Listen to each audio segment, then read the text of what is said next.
মালদায় একটা ছবি দেখাবো। মালদার তৃণমূল ছাত্র নেতা, তার হাতে পেন নয়, তার হাতে আগ্নেয়াস্ত্র। ভাইরাল ছবি, মালদার ছবি, একেবারে আগ্নেয়াস্ত্র তার হাতে।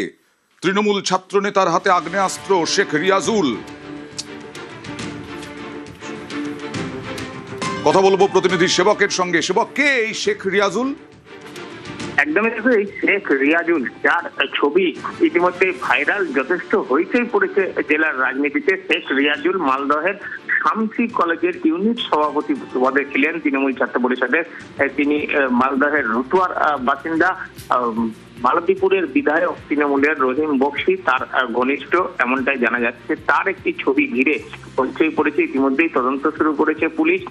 এই রিয়াজুল যে শামসি ইউনিটের প্রেসিডেন্ট, এটা কিন্তু স্বীকার করেছেন তৃণমূল ছাত্র পরিষদের জেলা সভাপতি, সর্বশেষ জেলা সভাপতি, যিনি কিছুদিন আগে পর্যন্ত দায়িত্বে ছিলেন, পরে কমিটি ভেঙে দেওয়া হয়, প্রসন রায়।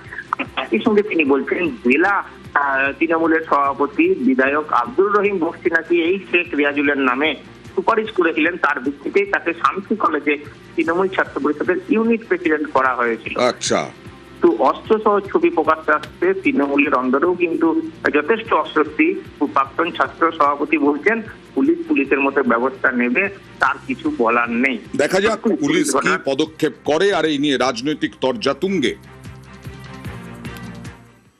শেখ রেজাউলদের মতো যারা যারা সন্ত্রাস করার জন্য পশ্চিমবঙ্গে বারবার এইভাবে আমরা দেখেছি হাতে অস্ত্র নিয়ে তারা ঘুরে বেড়াচ্ছে, তাদেরকে আইন প্রশাসনের কাছে অনুরোধ করছি যে এদের বিরুদ্ধে কঠোর থেকে কঠোরতম ব্যবস্থা যাতে না হয়। এই অস্ত্র কোথা থেকে এলো? তৃণমূল কংগ্রেসের কোন জেলা নেতা শেল্টার দিচ্ছে? তাদেরকে যাতে কঠোর থেকে কঠোরতম সাজা দেওয়া হয়, জেলের মধ্যে পুরা হয়।